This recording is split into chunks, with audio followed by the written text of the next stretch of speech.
precisamente en un área que vamos a ver. Y la idea es que vamos a partir la plática en dos, un poco las generalidades de esta aplicación de la ley, es decir, el área de trabajo, y después vamos a hablar un poco sobre las oportunidades, incluso hemos platicado inicialmente que hubiera posibilidades de que hubiera para los últimos semestres posibilidades de titularse. Sí, creo que son 18 meses, me decía el Departamento de Biología. Con Ciencias de la Tierra todavía no hablo con la doctora Blanca, no hemos coincidido todavía con las agendas. Entonces, con Ciencias de la Tierra no sé cómo se vaya a hacer el proceso de titulación. Es decir, en resumen, va a haber oportunidades de titulación, va a haber oportunidades de preparación este año para los últimos semestres de las licenciaturas, o gente que ya está titulada y que tiene tiempo de atender las clases. Vamos a ver los horarios, ¿sí? No va a ser mucha carga, va a ser una clase a lo mucho por semana, quizás sea una clase por cada 2 semanas, ¿sí? Su periodo inicial de 3 meses para un primer curso general del área de cambio climático. Se les dará constancia curricular, es gratuito. ¿Sí? El segundo ya va a ser específico de verificación en todas las áreas. Vamos a ver que son un montón de áreas y por eso requerimos un gran equipo de trabajo para año y medio, que es cuando realmente vamos a requerir un buen número de personas, y queremos romper ese ciclo de que de repente cuando se necesita gente se empieza a abrir la convocatoria, se hace el proceso de recursos humanos. Aquí realmente, dada la especialización, se va a requerir al menos un de capacitación de 10 a 12 meses, y después del 7º, 8º mes a lo mejor va a haber algunos estímulos económicos. Todos los viajes que se hagan evidentemente son a cargo de la empresa. Los dos primeros cursos tienen constancia curricular y después vendría lo que son las prácticas profesionales. Entonces vamos a ver si ya está conectado esto.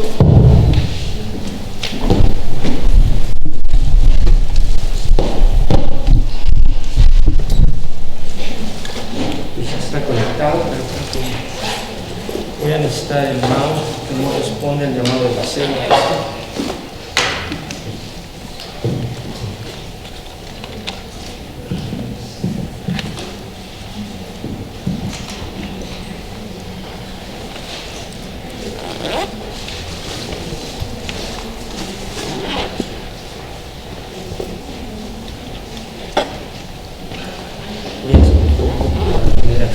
Se abrió la Mexicana en febrero de 2017, así que tenemos escasas semanas de haber abierto ya, y a mí me toca dirigir entonces este esfuerzo mexicano en términos de la mitigación, y pueden ver ahí 3 letras al final del título, que es MRB. Básicamente lo que vamos a hablar dentro de lo que es la mitigación de cambio climático en México, nos vamos a enfocar al tema MRB. ¿Sí? No vamos a hablar de toda la mitigación, pero sí nada más nos vamos a enfocar en esto. Bien, entonces ahí un poco lo que habíamos adelantado, ¿sí? Ya no lo voy a explicar los objetivos de cómo van a ser 2 partes la plática. Un poco ahí son los temas, ¿sí? Pueden ver que la primera parte está un poco nutrida, y bueno, vamos a entrarle de lleno dado el tiempo. Entonces, la primera pregunta, y es que, bueno, no sé si valga la pena el micrófono para no gritar,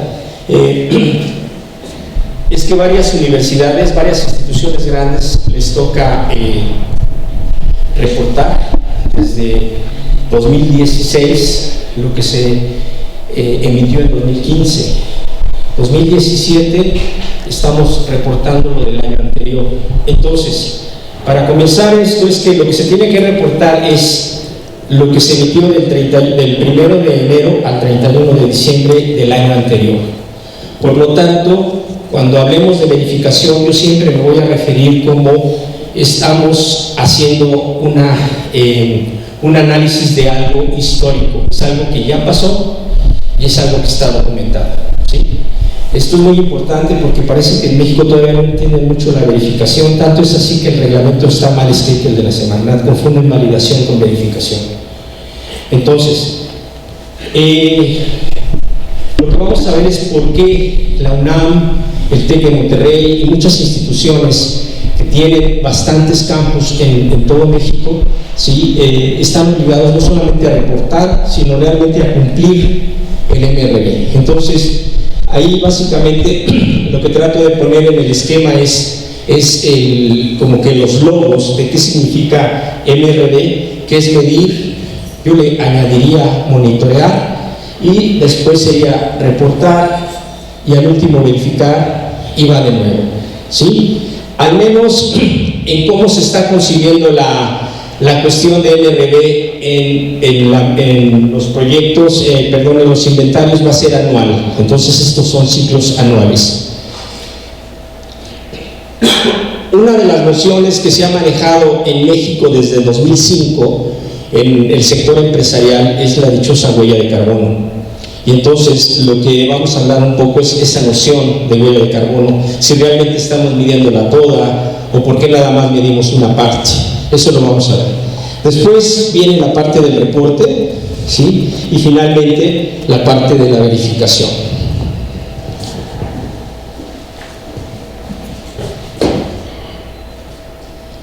Ahí tengo un poco socrática la cosa para que la gente, aunque no esté de acuerdo, pero esta es la definición que da la Ley de Cambio Climático sobre mitigación. Y claramente aquí estamos hablando de aplicación de políticas de acuerdo con esta definición y acciones destinadas a reducir emisiones, o bien en el caso de los sumideros, especialmente bosques, es donde la idea es capturar CO2.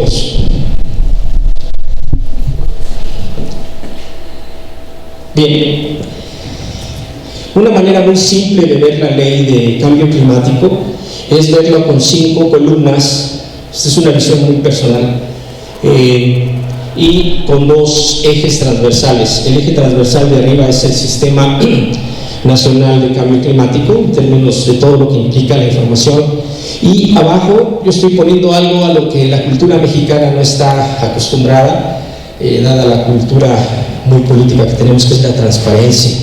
¿Y qué implica eso de la transparencia? En términos de lo que estamos ofreciendo de trabajo, es esta área que es la verificación, ¿sí? Y se llama verificación de tercera parte. Ya no veremos qué quiere decir esto de verificación de tercera parte, pero lo que tiene que ver es básicamente con la transparencia. Bien, de aquí, antes de meternos al rollo, quiero decirles nada más como breviario cultural, está algo en verde que es el impuesto al carbono. ¿Y por qué lo resalto? Porque hasta donde yo sé, ninguna ley que esté asociada al medio ambiente, ¿sí? Pues realmente le ha dejado tanto dinero al gobierno.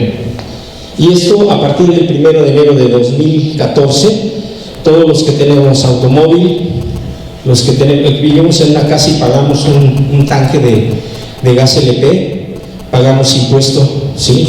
Por cada litro estamos pagando 10 centavos desde el 1 de enero del 2014. En el caso de diésel, premium, en el caso de por ejemplo, barcos que utilizan combustorio, algunas generadoras de energía eléctrica de la CFE que utilizan carbón, pues ahí están los impuestos. El único que está exento es el del lado izquierdo, que es el gas natural, que alguna vez cometieron la tontería en algún reglamento que vi de la ley que quería poner energía limpia, y dije, oye, espérate, ¿no? Contamina menos, pero finalmente eso no es energía limpia, ¿no? Y bueno, esto es como un breviario cultural, y el impacto que ha tenido aquí lo vemos, que a partir de 2015, ¿sí? Esto de los subsidios y todo esto es lo que se ha recaudado, y ya no hay déficit en cuanto al gasto de la gasolina y de los combustibles fósiles en general.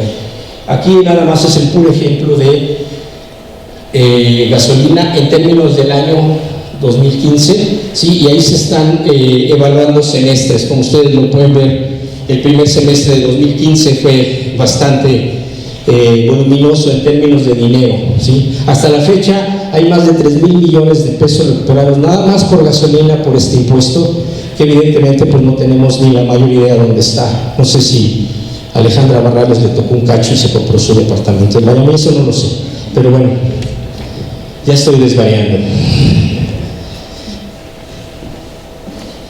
Regresando al tema, ese era como un breviario cultural, de lo importante y de lo interesante que es para el gobierno la ley de cambio climático. Eso nomás era. Ahorita lo que quiero resaltar es el objetivo de la plática, que es lo que está resaltado en verde, el MRV. ¿Sí? Entonces, dentro de las columnas del lado izquierdo tenemos todo lo que son los buenos deseos, los planes. La estrategia nacional va hasta el 2040. El programa especial es lo que se ha comprometido el gobierno en esta administración, y los programas estatales que están muy distintos, en muy distintos niveles y con distintos compromisos de acuerdo a los estados. Yo vivo en el estado de Querétaro. Ahí hay una serie de bemoles, creo que más positivos que negativos.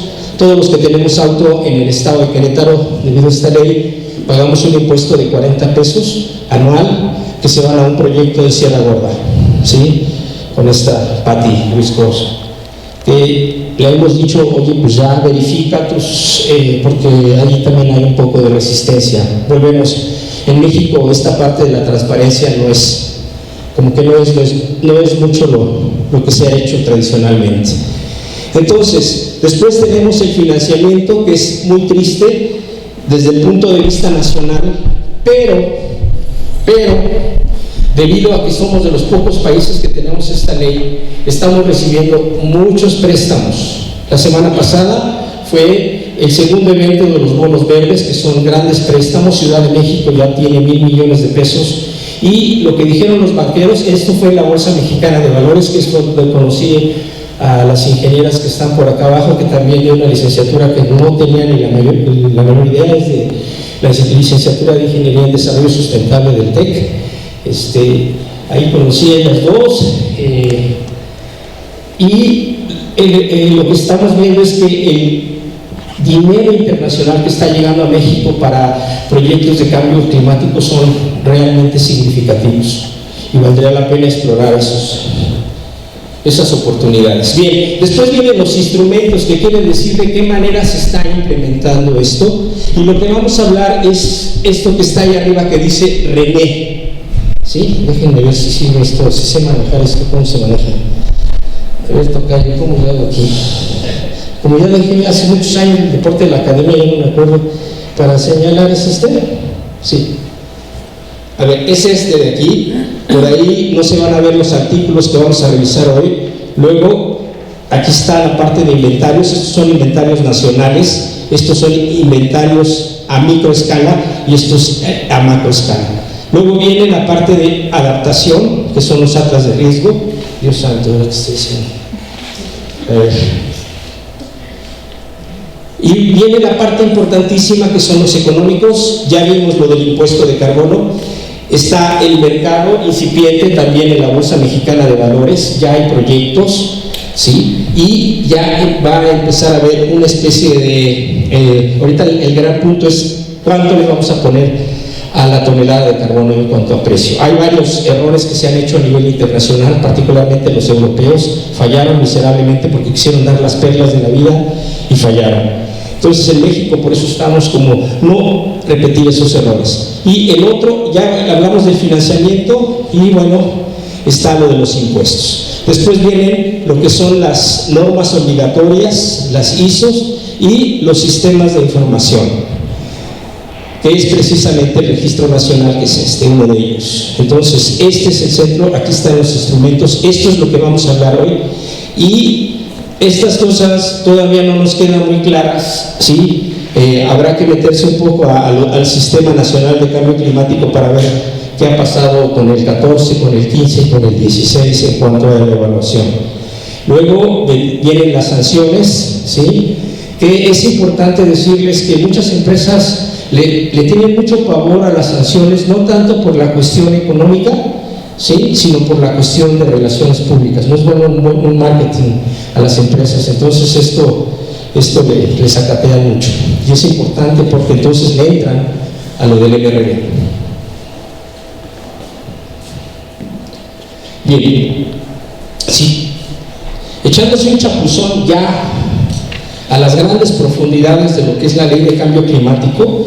He resaltado estos dos por la importancia. Aquí hay, creo que muchos estudiantes de biología y quizá de los de ciencias de la tierra, que nos toca mucho el corazón la parte de adaptación. Y como pueden ver en el artículo 27, la misma adaptación pide este MRV. Desafortunadamente, la adaptación en MRV es lo más abandonado en México. Es una tristeza. No se ha formalizado como en mitigación. O sea, no tenemos algo tan sistematizado, tan implementado el MRV en la adaptación como la mitigación. Y creo que por las condiciones geográficas de nuestro país, por las condiciones de desigualdad económica, deberíamos de poner más atención y tratar de empujar esto, a lo mejor en el próximo sexenio, de darle un mayor peso al MRV en la adaptación. Bien, en la mitigación, ahí está, y también estamos viendo lo de el MRV, ¿no? Y viene mencionado en otros artículos todo lo que es el MRV. Particularmente estos son los que vamos nosotros a ver, porque ese es el corazón de lo que es la implementación de la mitigación en México. Bueno, a partir de 2014, después la ley fue publicada, ustedes saben, en junio de 2012, en 2014 se publica el reglamento de una manera muy triste, lo vamos a ver. Desafortunadamente mucha gente de Semarnat cuando estuvo no nos hicieron caso. Yo la verdad estoy muy decepcionado, a punto de veras de irme mejor a Estados Unidos, porque la gente no entiende que hay que saber redactar bien las cosas. Y ahorita vamos a ver una de las consecuencias de esa mala redacción, ¿sí? El reglamento lo primero que hace es decirte, bueno, mira, todas las áreas productivas en México son 6, y estas son las 6 actividades, 6 sectores que van a cumplir el MRV si y solo si rebasan las 25,000 toneladas anuales. Bien, entonces tenemos el primero, que es energía, asociado fundamentalmente a lo que es generación de energía y todo lo que tiene que ver con la generación de energía a partir de hidrocarburos, básicamente, ¿sí?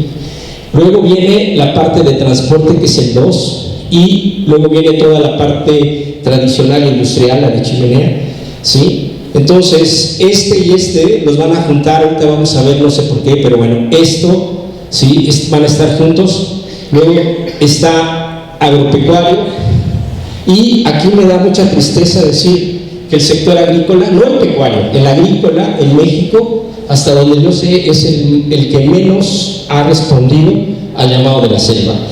Y resulta que van nadando de muertito, y espero que realmente le entren en serio los aguacateros. Los azucareros ya empezaron, pero los aguacateros, los de jitomate, los grandes productores agrícolas, es a los que me refiero, no a la persona que tiene 1 o 2 hectáreas. Me estoy refiriendo a aquellos grandes agricultores en México.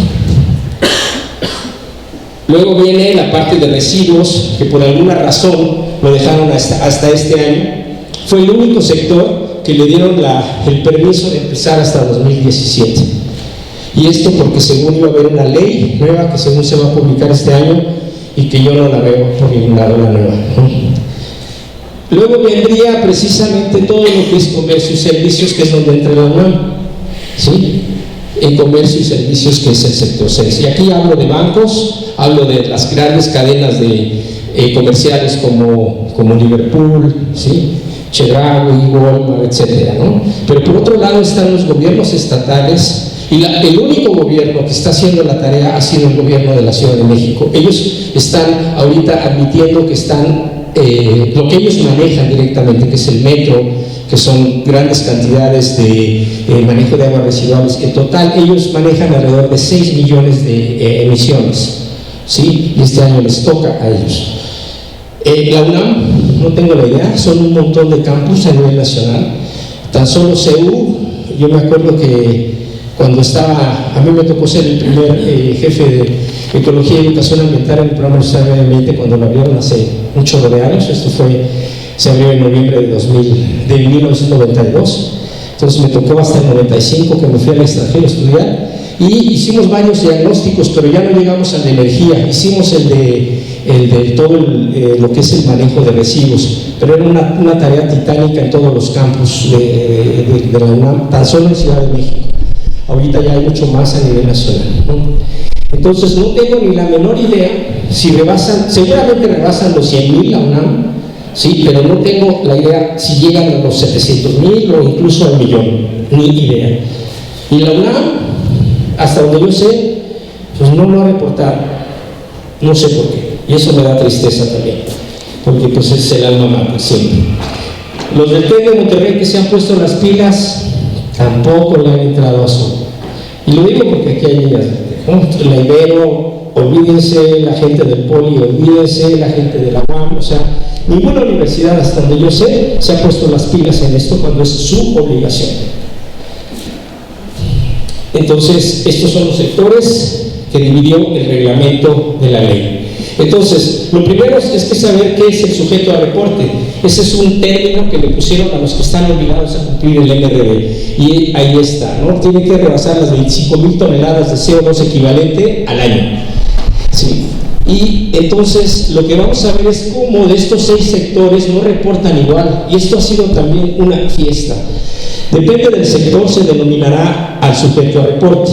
Vean, si ustedes están, bueno, si la gente que está en las empresas, especialmente las privadas que generan energía eléctrica, la CFE, Pemex, ellos es por planta, igual que en el sector industrial. Fíjense bien, está muy mal aplicada la ley, porque el artículo 88 dice que es el RFC, es las personas morales y físicas de las fuentes de emisión. Sin embargo, estos del reglamento, ¿sí?, pusieron que el sector 1 y el sector 3 lo van a hacer por planta, si y solo si esa planta rebasa los 25,000, ¿sí? Entonces ahí hay un problema legal que también la Semarnat se ha hecho magia. Bien, en lo que es la parte del sector 2, que es transporte, el 4, el 5 y el 6, el reporte es por corporativo. Por lo tanto, la UNAM tiene que juntar todos sus campus, hacer una cuantificación de sus emisiones y hacer un solo reporte en la cédula de operación anual, ¿sí?, que es donde se hace el reporte. Por lo tanto, regresando a esta noción que empezó en 2005 en México en el sector empresarial, empresas como Cemex, empresas como Coca-Cola, empresas como Kellogg's, empresas como incluso Pemex le entró a esta noción de la huella del carbono, ¿sí? Y básicamente, ¿sí?, vamos a ver esto, cómo la ley tiene que, en relación con esto y con lo anterior que acabo de explicar. ¿Qué dice? No lo sé.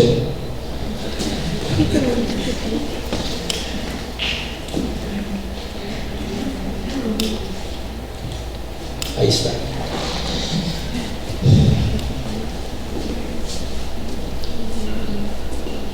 Entonces, vemos ahí, es precisamente lo que yo les decía. En esto del medio ambiente, en esto de la parte energética y todas las áreas afines, agua, etcétera, lo más importante es saber leer la ley, porque aquí claramente nos están diciendo es el RFC. Solamente hay 2 tipos de RFC en México: o personas físicas o personas morales. Punto. Y aquí claramente el artículo 88 nos está diciendo esto, de las emisiones directas e indirectas, ¿sí? Entonces, cuando nosotros regresamos al modelito de huella de carbono, que es lo que he estado haciendo, veo primero qué me dice el reglamento, a qué se refiere con emisiones directas y a qué se refiere con emisiones indirectas, ¿sí? Entonces, las emisiones directas están ahí definidas en cuanto a fuentes fijas y fuentes móviles, y luego viene abajo la parte de emisiones indirectas, y no son todas, solamente aquellas que están relacionadas con el consumo de energía comprada a la CFE o bien vapor a otras empresas, que es la térmica. Entonces, lo que estamos viendo con esas definiciones de la ley, resulta que no es toda la huella de carbono, o sea, estamos viendo nada más una parte y una parte. Entonces, todas estas áreas ciegas van a quedar así, al menos en esta primera generación de reportes, ¿sí? Esos son análisis personales que he hecho. ¿Y por qué lo resalto? Bueno, porque, como ustedes pueden ver, quedan muchas cosas fuera que son indirectas. Los viajes de los ejecutivos, los viajes de los trabajadores para ir de su casa a la chamba, pues todos los insumos para lo que comen las empresas, que es el café, alimentos, todo lo que tiene que ver con el uso de las lavadoras para los uniformes, para la ropa que nosotros usamos. O sea, son muchas cosas que quedan afuera. Ahí las pueden ver ustedes. Entonces, realmente lo que estamos haciendo es una primera conclusión aquí que yo he hecho, es de que solamente se está haciendo una huella de carbono parcial. Eso es lo que se está haciendo realmente en términos reales. Estos son las familias de gases que en el artículo 5 del reglamento nos están diciendo, ¿sí? Básicamente estos yo son los que he puesto aquí porque son los que de alguna manera entran a ciclos biogeoquímicos que nos han explicado tanto en ecología global. Bueno, no sé si ya llevan yo no sé ni lo que llevan ahora, estoy tan atrasado en los currícula, pero se supone que esto es muy importante para poder entender, por ejemplo, ya en casos muy concretos como el CO2 biogénico, que desafortunadamente a nivel empresarial es una bronca, hasta la fecha no lo han entendido y lo siguen contando como si estuviera entendido. Entonces, y es precisamente por la falta de separación entre lo que es un contaminante que entra a nivel planetario, que entra a ciclo bioquímico, y otros que están hechos y que no entran a ciclo bioquímico, ¿sí? Básicamente son casi todos los fluorados. Bueno, eso me ha costado mucho trabajo que la gente lo entienda. Finalmente, para acabar esto con la huella de carbono, así quedaría, ¿sí? Entonces quedaría lo que se tiene que reportar es fuentes fijas por consumo de combustibles fósiles, de acuerdo con la ley y el reglamento, fuentes móviles, consumo de combustibles fósiles, ¿sí? Tenemos procesos industriales, no confundir con industria. La industria puede estar quemando gas natural y eso no se llama proceso industrial per se. Un proceso industrial, por ejemplo, es a la hora de producir cemento, una parte del cemento es el clinker, y entonces la reacción química que hay, ¿sí? Es que se emite CO2 como parte de resultado de esos procesos industriales. Eso mismo pasa también cuando se está elaborando, cuando se está fabricando acero.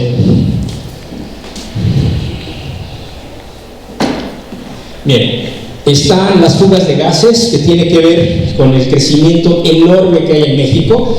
De acuerdo con un dato que la otra vez me escuché al doctor Sarucanes, que está a 3.500% el crecimiento de los gases fluorados en México.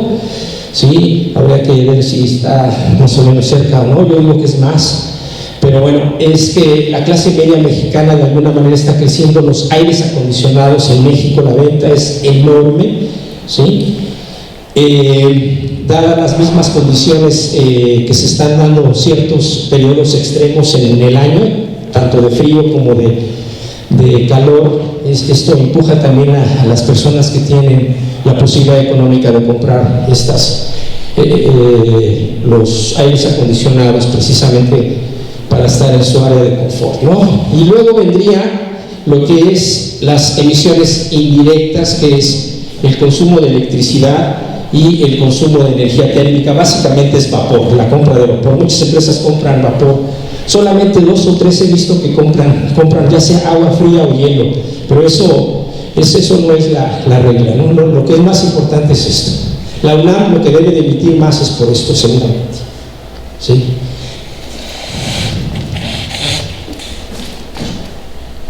Bien, lo importante aquí es que hay metodologías ya internacionales bien probadas, ¿sí? Esta fue emitida a principios de los 2000 por el Instituto de Recursos Mundiales y el Consejo de Negocios de Desarrollo Sostenible, y en español salió en 2005, ¿sí? en conjunto con la Semarnat, y desafortunadamente esta es medio antipedagógica. Si ustedes echan un chapuzón después de 5 hojas se duermen, ya no saben bien dónde están. De hecho, hice una guía para la misma Semarnat de esto, porque nomás los empresarios, los ingenieros que trabajan en las empresas no les entienden. Luego, lo otro que es un poquito más sofisticado es la metodología genérica de la ISO 14064, parte 1. Entonces, ¿por qué es importante esto? Porque es lo que se debe de obligar a todos a que sigan una metodología, ¿sí? Porque solamente así podemos asegurar un estándar de las cuantificaciones del reporte y, por supuesto, de la verificación. Este es el tipo de fórmulas, esta es la más genérica que tenemos. La idea aquí es de que después del reglamento vinieron una serie de acuerdos que no son más que unos listados de fórmulas y de números, ¿sí? Y aquí lo que podemos ver básicamente, aunque se ve medio complicada, realmente es una serie de entender los factores de emisión, que es este F, tanto de este CO2, este sería metano y este sería óxido nitroso, porque resulta que es obligatorio hacer un reporte de 4 emisiones cuando quemamos un combustible fósil. Por ley tenemos que reportarlos, tanto en su forma directa como ya en su forma, que aquí ya estaría, en su forma transformada a CO2 equivalente. La cédula de operación anual nos pide las cantidades de CO2, tal cual. Estoy hablando de combustible fósil, aquí de quema de combustible fósil. El otro es las cantidades de metano, las cantidades de óxido nitroso. Entonces sería 1, 2, 3 resultados que me pide la cédula de operación anual, y al último todos estos multiplicados por su potencial de calentamiento global, que van cambiando de acuerdo con los reportes del IPCC. Ahorita vamos en el quinto, que salió publicado oficialmente en 2014, y aquí está el del óxido nitroso. Y entonces la idea es que todos estos se convierten en la unidad que es el CO2 equivalente, que sería este. Entonces tenemos el reporte de 1, 2, 3, 4 gases que nos piden, y lo que hay que hacer con las empresas es ayudarles a hacer esto precisamente, ¿sí? Y esto es una fórmula genérica, hay para fuentes móviles, ¿no? Entonces hay alrededor de 30 ecuaciones que hay en este acuerdo publicado. Y estos son algunos números que hay que más o menos manejar, son nuestras tablitas que nos ayudan para los factores de emisión. También fue publicado en el diario oficial de la Federación, y este es para fuentes móviles, ¿sí?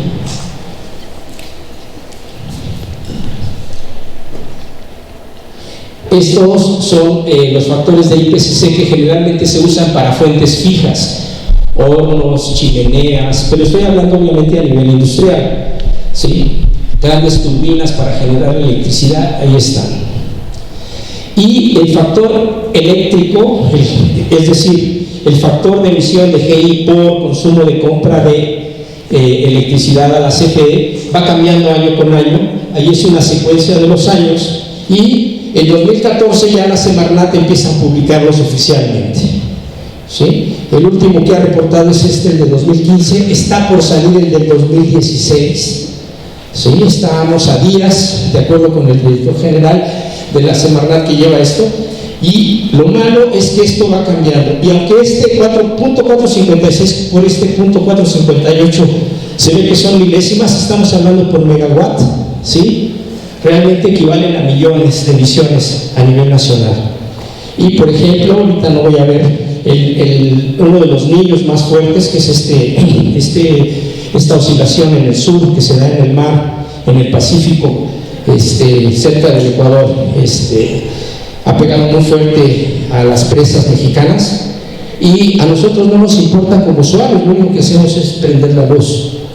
Pero entonces la CFE, por ejemplo, al tener menos energía hidráulica por la cantidad de lluvia que se ha acumulado, lo que tiene que hacer es plan B o plan C, es decir, quemar otro combustible fósil, y si de plano no tiene otra cosa, pues carbón, ¿no? Porque nosotros pues nunca nos ponemos a pensar, simplemente queremos prender las cosas, ¿no? Estamos tan aislados de este tipo de situaciones, ¿no? Pero bueno, no me voy a clavar ni hablar mucho menos del niño, no es la idea. Pero lo que faltaría es también que el diario oficial de la Federación publica el poder calorífico, y básicamente nosotros trabajamos siempre con poderes caloríficos netos, ¿sí? Los gringos y los canadienses trabajan con el superior, nosotros trabajamos con el inferior, creemos que es más confiable. Y un poquito sería esto, ¿no? La ayuda a las empresas, porque luego no tienen ni idea, porque así viene publicado. Entonces, esto está por, aquí como ustedes pueden ver, es por barril de petróleo.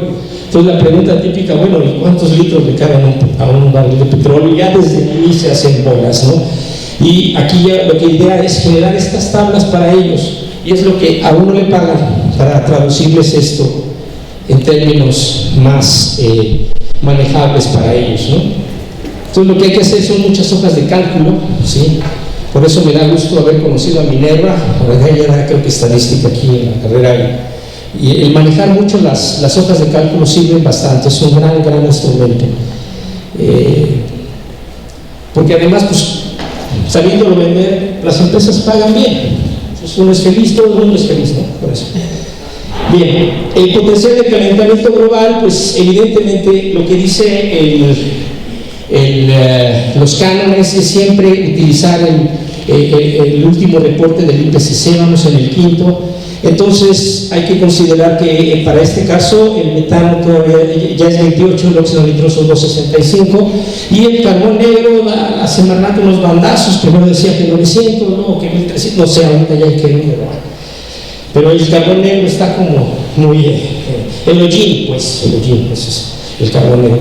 Si necesitamos mucho definirlo, porque como que ha quedado un poquito en el aire.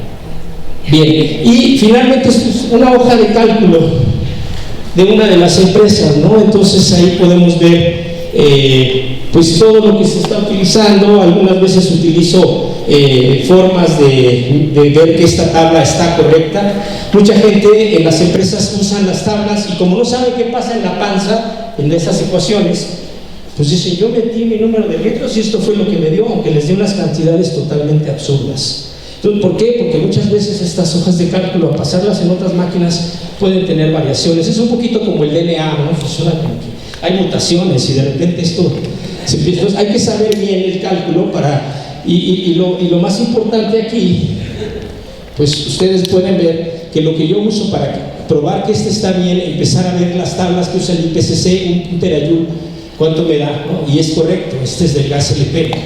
O sea, ya familiarizando dice, ¿no? Entonces ya a mí me dice que esa tabla la puedo usar confiablemente. Bien, todo esto, después de que se mide, se calcula básicamente, la geógrafa ya se va, sus obligaciones geográficas. Es en la cédula de operación global, perdón, cédula de operación anual, es donde vamos a reportar, ¿sí? Y es un formato que está en una plataforma de internet. Antes era llenar un disquito y entregarlo a la Semarnat. Ahorita ya no se puede hacer más que llenarlo. Y el periodo va de marzo a junio, del 1 de marzo al 30 de junio. Y lo curioso es que ya empezó este año y todavía no hay factor eléctrico. Entonces todavía no se pueden acabar los reportes. Así no las gastamos. Bien. Después de que se ha reportado en las cédulas de operación anual, lo que sigue es la verificación, y ha sido un verdadero desgreñadero, y miren cómo ha salido, ¿no? Entonces, ¿por qué? Porque la industria decía, no, es que cada 5 años, luego la Semarnat, no, cada año, y bueno, un poquito como en Tepito, estar negociando, y quedó cada 3 años, ¿sí? Pero estuvo muy duro de veras el desgreñadero, vean, nosotros como que no saben, esto de la verificación ha sido un dolor de cabeza, y para la gente que nos dedicamos al negocio de esto, el año pasado fue terrible. Porque aquí está la famosa redacción del transitorio, por no saber escribir la gente, y por más que les dijimos 2 o 3 voces, pero desafortunadamente muchos mexicanos a la mera hora son muy agachones. Y me dice el de Walmart, oye, ¿sabes qué? El mero de Walmart, el de sustentabilidad de Walmart, Juan Carlos Camargo, me dice, oye, ya no los provoques. Ahí estábamos en la Bolsa Mexicana de Valores. porque estaban aquí exactamente los de Semarnat y ahí estábamos toda la bola, como 300 personas que caben ahí en el auditorio. Y al de plano, de bueno, ¿sabes qué? Ya no nos provoques, Benjamín, porque esta gente no entiende y hacen lo que se les pega la gana. Pero le digo, es que esto está mal escrito. Esto está mal escrito porque la manera en la que ellos lo interpretaban es que la verificación se iba a presentar en el 16, pero ¿qué les dije de la verificación? La verificación es algo histórico, es algo que ya pasó. Entonces, ¿por qué este es el problema? Pues porque hay guetos empresariales que no están contentos ya con la Semarnat y ponerles otra piedrita en el zapato peor. Uno de ellos fueron los de acero. Y entonces, ¿qué es lo que le avientan a la Semarnat y a todos? Pues los abogados. Y lo único que hacen los abogados es leer esto y ver dónde se equivocan los de la Semarnat, y ahí es donde se los agarraron el año pasado y va para atrás esto. Porque la interpretación era esta, y por más que gritaba y me desgreñaba, pues llegó un momento que ya no tenía cabello, y esta es la comparación de las dos tablas.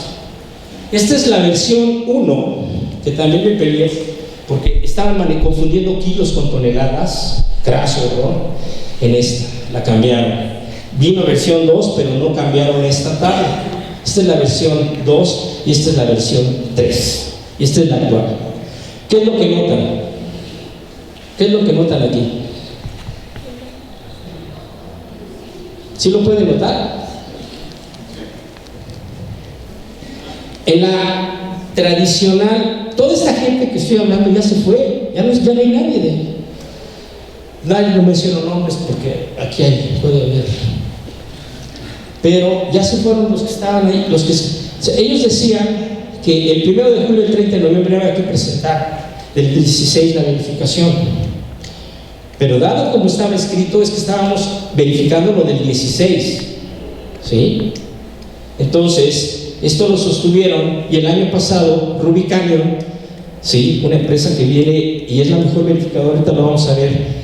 Yo me atrevo a decir una de las mejores del mundo para no exagerar, pero al menos la revista Environmental Finance ha dicho que Ruby Canyon es la mejor verificadora, al menos de todo el continente. ¿Sí?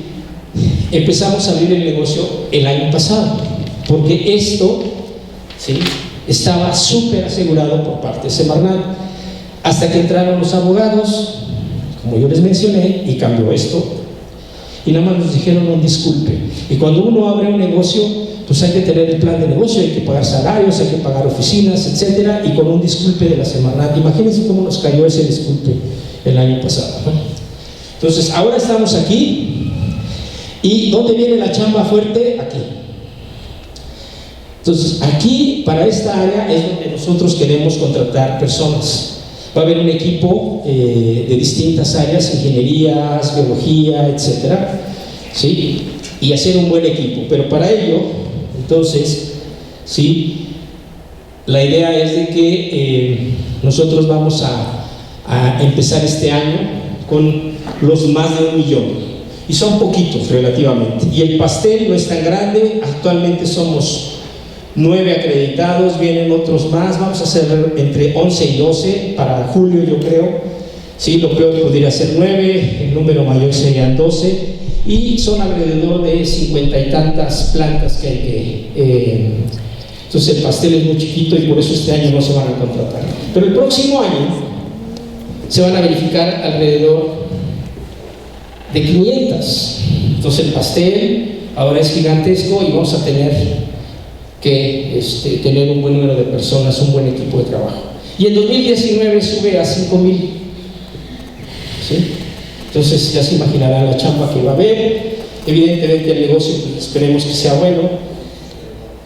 Y aquí es un poquito para decirles la historia, cuando nació en 2005, allí en el estado de Colorado, en un pueblito que ya conoce mi tocayo, un pueblito bicicletero que se llama Grand Junction. No tiene nada, yo creo que por eso los altos índices de drogadicción ahí son altísimos. Y bueno, ya me pasé todos.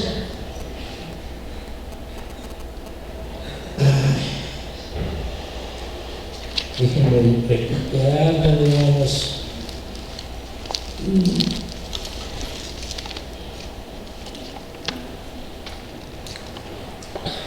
Bien, entonces aquí lo que vemos es que básicamente es la historia. En 2016, como les dije, obtuvimos la acreditación ante la Entidad Mexicana de Acreditación, y en 2017 ¿sí?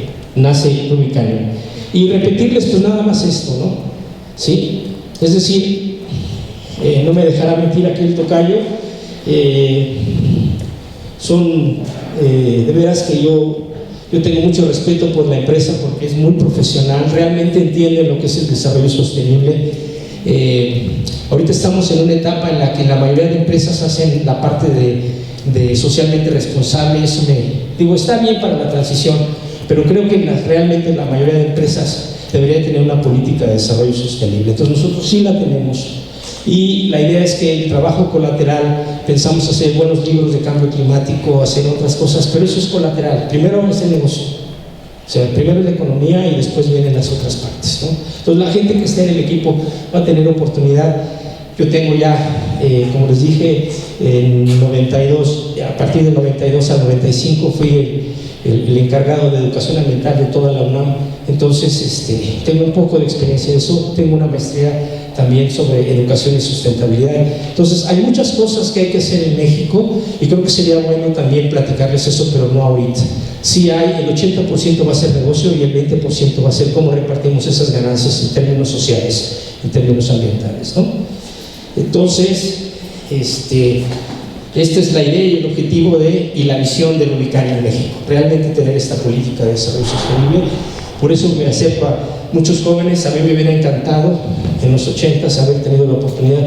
Yo fui de los pocos biólogos que trabajaron en la consultoría, me veían todos como bicho raro, porque todos los demás, el futuro era o dar clases en una secundaria, o a lo mejor en un CCH, o en una prepa, eran muy pocos, o en la academia, de plano, ¿no? Entonces, a mí sí me gustaría que la idea de venir aquí es expandirles, que ya empieza a haber propiamente chambas para alguien que tiene una licenciatura en un área de ciencias biológicas o de ciencias de la tierra o de una ingeniería, ¿no? Pero que está relacionado a esto de cambio climático, ¿no? Entonces, la idea es de que, regresando un poco, es que si tengo yo pues todo lo que es el peso de Rubicanion y Engineering que está aquí, y traerlo aquí a México, creo yo que necesitamos formar un buen equipo, y para eso son estas 3 etapas. Cada una, la 1 y la 2 son de 3 meses, la otra puede ir de 4 a 6 meses. Entonces la idea es invitarlos, que le digan a la gente que están los interesados en mandar su CV. Vamos a hacer una selección, vamos a mandar las propuestas de los cursos, ¿sí? La idea es que sea una sola tarde o una sola mañana cada 2 semanas, ¿sí? La idea es de que cuando nos reunamos, la tarea va a ser un poco más preguntar que yo ir a darles clases. No es la universidad ahí, es chamba, y vamos a ir con problemas concretos. Minerva y Karen estuvieron el viernes. Tuve una llamada urgente de una empresa y ellas participaron en ver cómo detectar precisamente esos errores, porque la hoja de cálculo que estaban utilizando no estaba bien, estaban confundiendo valores de IPCC del 4º y del 5º informe, y eso no se vale. Pero ellos no saben. Entonces dicen: oye, nada más me está diciendo el verificador que está mal, ¿qué hago aquí? Pues analizar todos los números y detectar precisamente en dónde está el error. Karen y a Minerva les tocó esta tarde del viernes. Yo que me quería ir a echar unas chelas, pero pues no se pudo. Y así es la chamba esta también, se llama bomberazo, ¿no? Pueden hablar el sábado, el domingo, y bueno, lo único bueno es que pagan bien, entonces es un ganar-ganar, pues. Entonces, lo ideal aquí es, evidentemente, nosotros vamos a ofrecer, yo estoy estimando que lo importante aquí es que sean salarios bastante interesantes. Yo los voy a manejar en dólares para que eso se lo lleven. Más o menos va a ir para un estudiante que está en su último año, que sea muy bueno. Y cuando digo muy bueno, es que tiene que ser muy bueno en estadística, que sea chambeador y que además hable inglés. Eso sería la idea. Y va de los $750 a los $1,200. Y si ustedes nada más lo multiplican por 19 o por 20, de acuerdo como esté, para hacer su primera chamba oficial, creo que no es nada malo, ¿sí? Entonces, estamos hablando de un salario decente, de oportunidades de crecimiento, ¿sí? Y entre más el equipo produzca lana, como yo les digo, el 80% es para la ganancia, se reparte el pastel un poco, pero el 20% es para ver y qué le hace falta, ¿no? al país en términos. Yo creo que le hacen falta buenos documentos de cambio climático para los maestros de primaria, de secundaria, incluso de prepa, ¿no? Entonces, hay muchas cosas por hacer y creo que ese 20% es el que nosotros queremos y yo creo que va a ser el más disfrutable para muchos, ¿no? Entonces, esa es la idea de la primera parte. La otra es, los otros candidatos, es que al menos de la coordinación de biología me aventaron el balón así, pero hay que sistematizarlo, ojalá se pueda concretar, es que va a haber oportunidades para que hagan incluso la tesis. Me estaban diciendo que mínimo eran 18 meses para la titulación, porque también ya cambió. En mi época ya no lo dejaban los viejos de aquí, pues había que hacer una tesis. A mí me tocó en el Instituto de Ecología y pues sí, era una chambísima, ¿no? Estar ahí haciendo tu investigación para sacar la tesis. Ahorita creo que hay estos procesos y que bueno, y aprovechenlo, ¿no? Luego, la idea es, se va a abrir la oportunidad, algo que ellas, por ejemplo, ya traen en su DNA por ser el TEC de Monterrey, pero que muchas veces también está para nosotros, estoy hablando del último párrafo, realmente van a aprender a hacer un negocio, porque generalmente cuando ustedes entran a trabajar acá, tienen que hacer su plan de negocios, es decir, de su área que les toca, ¿sí? Entonces tienen que hacer toda una serie de perspectivas económicas, financieras, ¿sí? De cuánto más o menos calculan. Y eso es muy interesante porque precisamente la idea es tener esta plusvalía. Y antes la economía típica era nada más ganar dinero, ¿no? El Wall Street típico, ¿no? Ganar como fuera, aplastar, a que sea. Aquí es con este 80-20, ¿no? Esa es la idea. Entonces, es también una oportunidad. Hay muchísimas áreas de trabajo. En México todavía falta mucho que meterle a huella hídrica, vienen problemas muy serios de agua, esa es la neta. Ayer el cuate Ramón Aguirre, ¿cómo se llama? El de Aguas de Ciudad de México, dijo que necesitamos realmente ponernos a sentar, porque Ciudad de México viene para un colapso. Banco Mundial hace 2 semanas sacó que debido a estos patrones de lluvia que están cambiando, Ciudad de México puede entrar en un colapso de 2 a 3 años muy fuerte en cuanto a agua. Ustedes saben que cuando falta el agua, creo que lo vimos la semana pasada, hace 2 semanas, que hay esta violencia en las calles. O sea, es un tema, el tema de migración finalmente que se está dando en Medio Oriente y en muchos otros lados, precisamente es por esto del agua, que también es otro factor que nos está empujando, ¿no? Entonces, son temas que están ahí, las áreas de negocio en cuanto a los estándares internacionales que son las ISO. Nosotros manejamos la ISO 14064, la parte 1, la parte 2 y la parte 3 especialmente, pero hay más áreas y entonces nosotros queremos que el ubicario en México crezca también. Agua, suelo, ¿sí? Productos, en fin, hay unas áreas, pero primero vamos a armar este negocio de edificación y veremos qué sigue. Pero sí queremos ideas, gente y todo este rollo y el choro de la innovación y todo, realmente aquí hay oportunidades. Y bueno, con esto creo pararle aquí y si hay alguien interesado, pues ahí está, no sé si haya preguntas.